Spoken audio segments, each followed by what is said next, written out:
So yeah, I'm a last year graduate of Cultural and Social Anthropology from Adam Mickiewicz University in Poznań. And my research, I conducted it in Ireland on a stud farm where horses are bred to become racehorses later in life. So during the 4 months of research, I visited the farm every week, participated in some of the works on the farm, and collected 8 interviews in total. So in this presentation, I will focus just on some aspects of the research, because that would be too much to tell you about everything that I found and thought about. But I will start with a little bit of theory, and then I will present fragments of interviews and field notes. So let me start by clarifying some of the terms I use here. What do I mean by interconnectedness, and how can vulnerability be transgressive? So my perspective is that we are deeply interconnected, and inspired by Bruno Latour and Timothy Morton, I understand interconnectedness as a messy state of multiple complex connections between the elements of the biosphere, where beings cannot be lined up in any order of importance or value, since they all have influence and agency. However, I also recognize that many human societies have systematically covered up this interconnectedness and created artificial division between humanity and animality, nature and culture. But I believe that vulnerability can be a way to reconnect us to that pre-individual collective state. So how did we get reconnected in the first place? How and when, most importantly. So there are different theories as to when and how we got disconnected in the first place. And for example, Jason Moore traces the emergence of this division to the 17th century and Descartes, who came up with the idea of nature as a separate sphere to be used by humanity, not only to categorize, study, analyze, and interpret natural phenomena and processes therein, but most importantly, as Descartes himself put it, to make ourselves, as it were, the masters and possessors of nature. Bruno Latour, on the other hand, traces the separation even further back to 4th or 5th century, and he observes it already in the Plato's cave allegory. So according to Latour, in Plato's cave allegory, we can observe the view of science as a link between society and nature, which in fact externalize nature as a separate sphere with its internal laws and mechanisms independent of human societies. As Latour puts it, there is the human history of nature on one hand, and on the other, the natural non-history of nature made up of electrons, particles, raw, causal, objective things, completely indifferent to the first, suggesting therefore that by imposing our perspective on the natural world, we simplify, if not erase, many complex systems. And Timothy Morton traces this division yet further back to the Neolithic. So Morton coins the term of agrologistics to describe a certain paradigm put in place around 12,000 years ago. And agrologistics can be described as a set of practices related to agriculture and land management, animal control and breeding, modification of plants, invention of machines, and any other steps humanity has taken towards increasing their control over and separation from nature. As Morton puts it, agrologistics promises to eliminate fear, anxiety, and contradiction, social, physical, and ontological, by establishing thin, rigid boundaries between human and non-human worlds, and by reducing existence to sheer quantity. So I also wanted to provide a little bit of theory on the role of vulnerability and our approach to non-human animals. So in this artificial division between nature and culture, vulnerability could be said to have become a major differentiating factor and part of the reason why animal is viewed as very different, if not outright opposite of human. So part of the reason for that is that an animal is vulnerable and is viewed as a creature whose actions are impelled by innate emotional drives that are undisciplined by reason or responsibility. So such a view of animals could be said to be reflective of humans' own fear of their inner desires and the learned disdain for uncontrolled emotional responses. That led to where we're at now. So a situation where being in control of one's emotions is a major distinguishing feature constructed by humans.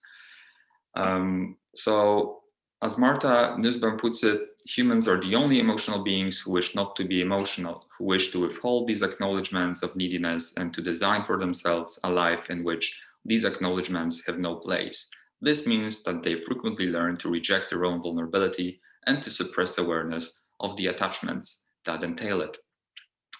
We might also say that they are the only animals for whom neediness is a source of shame and who take pride in themselves to the extent to which they have allegedly gotten clear of vulnerability. So in light of this theory, we could suggest that becoming human means trying to override vulnerability. And humans are in fact pretty unusual compared to other animals, and they continued and desperate attempts at getting rid of vulnerability. And Nussbaum puts it, never does a non-human animal reach the point that humans frequently reach, with or without the help of philosophy, of putting all their emotions in the deep freeze and believing that self-respect or perhaps manly pride requires not deeply needing or trusting anything outside oneself. Such disdain for vulnerability can lead to multiple problems and is in fact delusional. As Nussbaum puts it, people who cannot abide their own animality and learn to fantasize their bodies as pure machines are telling lies to themselves and sustain a brittle and difficult existence. So the question I asked myself in the field was, what is the place of vulnerability when working with animals? And on one hand, it is good to be a little vulnerable, attentive and sensitive, because that can help you notice moods of the horses and react in time. One of the participants, Haley, lists the following characteristics as key in this work. It's very important to be calm and patient and to pay attention at all times and not to be distracted. Whereas aggressive nature, lack of compassion, lack of patience are very undesirable in this industry, as the horse is very sensitive and will pick up on these characteristics. On the other hand, however, it's not too good to be too vulnerable, because then you might be approached as unprofessional. So here I would like to tell you a story one participant told me. So Ola, who worked at the farm for 10 years, had her favorite mare once. The mare clearly preferred Ola to any other worker and obeyed her every command, something which was not achieved by others. The horse was atypical in that she had a slight deformation in her spine. A decision was made not to inseminate her because the management worried the deformation might be passed on through genes. And the horse was regularly put up on sale, but nobody bought her. So finally, when the horse was only 6 years old, the decision was made to send her to the slaughterhouse. Ola was asked to fetch the horse from the paddock and lead her into the horse trailer, which would take her away. And Ola was asked specifically because she was the only one whom the horse trusted. So when Ola refused for emotional reasons, she was laughed at and ordered to do as she's told. When she was finally leading her favorite mare into the horse box, one of her coworkers mockingly sang "Killing Me Softly" by Fugees. So this shows that her attachment to the non-humans was thought of as ridiculous and was instantaneously mocked. So Ola was shamed pretty much for being atypical in her approach to emotions at work. And those with greater control over or detachment from their emotions shamed Ola for showing signs of weakness.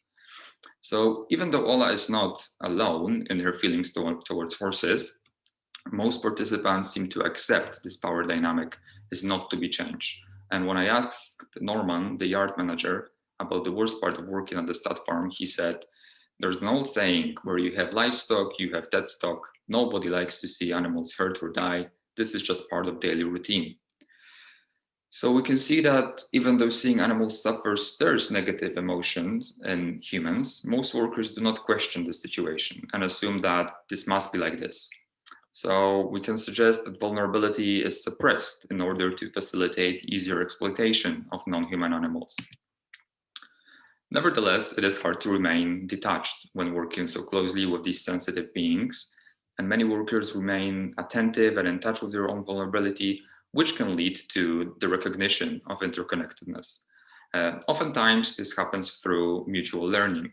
So when I asked Justina, another participant, if one can learn something from a horse, she replied that being with a horse definitely teaches one something. She could not put this in words, but she seems attached to this change, which has taken place in her due to prolonged interaction with horses, and said that she hopes this will stay. So this kind of change, a sort of attunement, we can say, with non-humans, led Justyna to the recognition of similarities between life forms. So in our interview, she said, "I do believe that an animal is not that not everything is different than in our case. I think there are many things that are similar. When a horse is moody or angry, when it is happy and content, or when it doesn't feel well, when it likes something or doesn't like something. And well, based just on observation, I don't think we're all that different. We may not be identical, but yes, we are also animals, slightly different ones, but still." So then Justyna went on to reflect on a therapeutic effect that interaction with non-humans can have. And she said, "I genuinely feel that when I get to hug a horse, it is a form of therapy for me. Definitely an amazing and unforgettable experience. One which will always stay with me was delivering a foal. I don't want to say that before I was depressed or something, but I have this inner peace now, and it is definitely because of the animals." So here we can see that these close interactions with non-humans can cause a certain indescribable change in people, which perhaps stems from the recognition of interconnectedness to other beings. Sometimes this interconnectedness can become pretty intense. Ola, for example, compares the intensity of feeling she experiences when working with horses to addiction or even a mental illness. And of course, this interconnectedness is not always a pleasant therapeutic experience, but it can be very uncomfortable, if not painful. This usually happens when participants zoom out from the micro scale of human-horse interactions and are faced with the bigger picture, that is, with the business side of things, which inevitably means that horses which don't make money must be discarded. So when asked about the worst part of working at the farm, Ola said, "The worst moments are when one mare who is 19 or 20 years old, who gave birth to nearly 10 foals, which sold for a lot of money, and then with no sentiment whatsoever, she is sent to a slaughterhouse." So yeah, later in that interview, Ola broke down in tears and in a way cursed her vulnerability for making it difficult for her. So she thought of herself as weak and mentally unfit because of getting affected by the suffering of animals. And when I asked if she can see any value of that vulnerability, she responded that the only way she could make use of it would be to open an asylum where animals can live and die with dignity. But unfortunately, she seemed pretty disillusioned when it comes to feasibility of such projects. And she described the situation of racehorses in Ireland as a production line. So interconnectedness can be felt in many different ways, not only as a therapeutic experience or a heart-wrenching sadness. Oftentimes, it is simply a strange and uncomfortable awareness of being in constant relation to other elements of the biosphere. To illustrate this, I would like to read out a fragment of my field notes. So, when the stud farm was preparing for the sales, horses were groomed and brushed to make sure they looked presentable and encouraged buyers. A tail of one of the horses was in tangles and Haley could not brush it, so she decided to cut off some of the hair. I asked if I could keep it, and a slightly weirded out Haley chuckled, "Sure," and watched me carefully pick up the long tangled hair from the back of the buggy, where it was thrown together with other rubbish.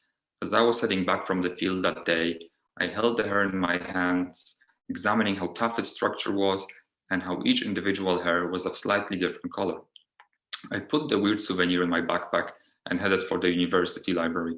As I was walking through the revolving door, I noticed brushes on the edges of the door. They were always there, yet I never paid attention to them. And this time they looked strangely familiar.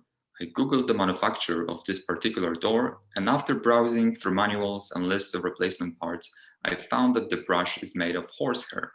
It is not particularly shocking, not even very surprising. If anything, it is disturbingly impressive that after they get killed, horses get recycled up to the point where even their hair finds a long-term use.